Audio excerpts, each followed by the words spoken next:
This is not what you might expect a ceasefire to look or sound like. Lebanon's third largest city, Sidon, struck in the early hours. As sirens continued to ring out in Israel this morning too, it's a sign of just how precarious any peace in this war is. The world watched on as Donald Trump's deadline came closer, none more anxiously than here in Iran, where people formed a human chain on bridges and at power plants, waiting for any impending attack. The US president had warned a whole civilization would die if Iran didn't agree to terms to reopen this stretch of water, the Strait of Hormuz. A fifth of the world's oil supply is usually transported through it, but it's been effectively closed for more than a month. Shortly before the deadline came a big update. Donald Trump announced on his Truth Social platform an immediate, conditional 2-week ceasefire. Then, a few hours ago, perhaps an indication of hope for a permanent end, with the president calling this a big day for world peace, saying Iran has had enough, and so has everyone else. But the war of words shows no sign of stopping, with both sides claiming victory. Iran presenting the US with a 10-point plan, describing it a humiliating retreat for Trump. Just hours before the ceasefire, US Vice President J.D. Vance was bullish. But fundamentally, the military objectives of the United States have been completed. So that means, as the president has said, very shortly this war is going to conclude. And I think the nature of the conclusion is ultimately up to the Iranians. Israel has said it supports the decision to suspend strikes, but the ceasefire does not include Lebanon, where Israel is fighting Iranian-backed militant group Hezbollah. Negotiations are expected to take place in Pakistan on Friday, but will be difficult, with differing accounts already emerging on how the ceasefire was agreed. As the world wakes up and welcomes the news of any peace, oil prices have dropped but are still higher than when the war broke out. And the Gulf continues to bear much of the brunt of uncertainty. Overnight, a rocket attack killed civilians in the Iraqi capital, Baghdad. The only thing that's clear is there are still many more questions than answers. Lauren Moss, BBC News. Well, let's go through what's in that 10-point plan. According to Iran, well, state media in the country says that it includes a complete and permanent end to the war, the reopening of the Strait of Hormuz, compensation and reconstruction payments to Iran, a full commitment to lifting sanctions on the country, and with Iran fully committing not to seek possession of any nuclear weapons. Well, I'm joined now in the studio by my colleague, the BBC Persian Services, Gia Gol. Gia, there's loads to get through, but I wonder, first of all, if I can get your initial reaction to what we've read out, some of those 10 points, and whether you think any of them are actually plausible from the Iranian perspective in a long-term agreement. I think if you look at this 10-point, it seems the Iranian National Supreme Council has agreed. They say they won all their demands. And in this 10 points also, they don't talk about halting the nuclear program. In the past also, Iran always said we have a fatwa, the religious duty from our supreme leader, we are not pursue nuclear weapon. And here also they say we do not pursue nuclear weapon. There's nothing new in that sense that Iran, in terms of Iran, has consented to United States. United States wanted that enriched 60% uranium be out. There is nothing about that issue. Possibly in the next 2 weeks, the negotiation, those issues will be bring up. The United States wanted Iran stop supporting the proxies in the region, in Lebanon, in Yemen, in Iraq. And Iran, even in this 10 point, says the war against those countries must stop. In a way, is connecting all to itself.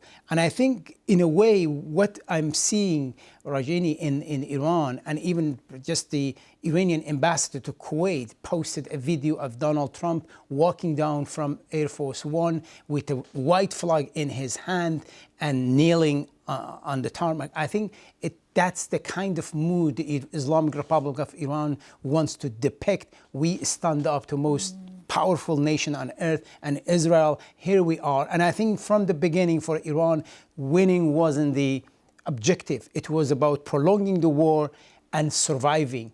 And in fact, they have survived so far. And let's talk about the regime. We're going to talk about the people of Iran as well, who've obviously suffered for months on end. But I want to pick up on the point about the regime, because of course this war began with the Ayatollah being killed. Who exactly is in charge at the moment? And will this be seen as you were saying, a victory for them, the defiance that that regime can stay in place? I think at this point of time, everybody knows it is the Revolutionary Guard calling the shot. They are in charge. Those commanders who are running the war, they are in charge. In the past almost 40 days, we haven't heard much from the president of Iran. And we know the supreme leader of Iran and also Revolutionary Guards are the one they're making strategic and big decisions like war and peace, like major change in the region.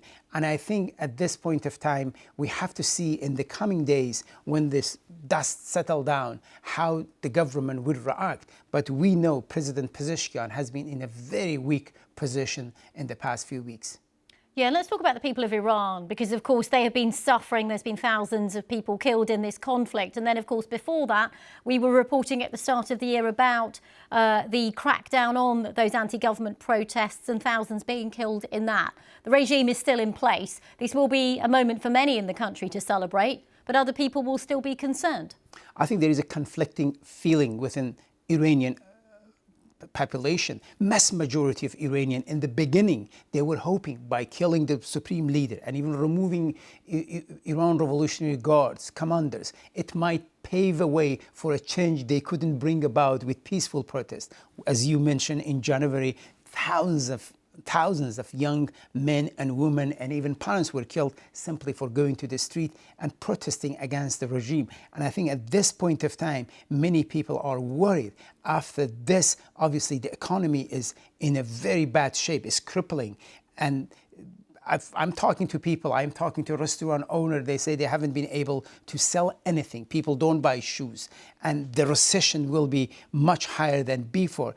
And I think after this, people will ask, what is next? And I think regime is extremely worried about the uprising again, worried about dissent in the country. That's why even in the midst of this war, we have seen numbers of young men have been executed. Those people who were arrested simply for protesting in last January, or they were protesting 3 years ago during the killing of a Kurdish woman for her hijab, Mahsa Amini, in Tehran. So I think all indication is yes, they might have feeling they have gained some point in this war, but in the same time, they are extremely worried about dissent inside the country. Yeah, we do have some pictures of some of the celebrations in Tehran earlier as news of that ceasefire was announced. One final question for you, GR. We've talked about that 10-point plan, some of those things like reparations for Iran. I mean, when you read them, you wonder whether the US will actually go ahead with that. And the real sticking point remains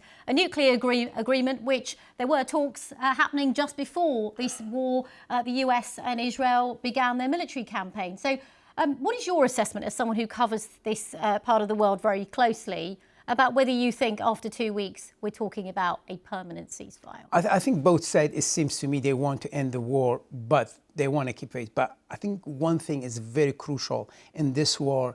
Maybe the Iranian Revolutionary Guard realize they have a much more lethal weapon than nuclear weapon at this point of time in their hand, and that's called Strait of Hormuz.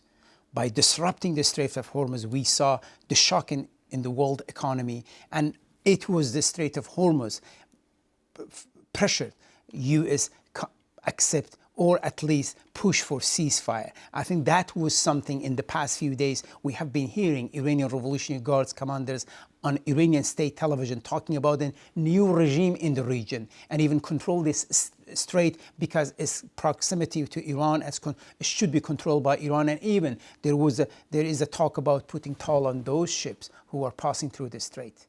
OK, GR Gol, thank you very much for spending the time to take us through all the different developments from the perspective of a reporter from the BBC Persian Service who has sources in Iran. Thank you very much for that.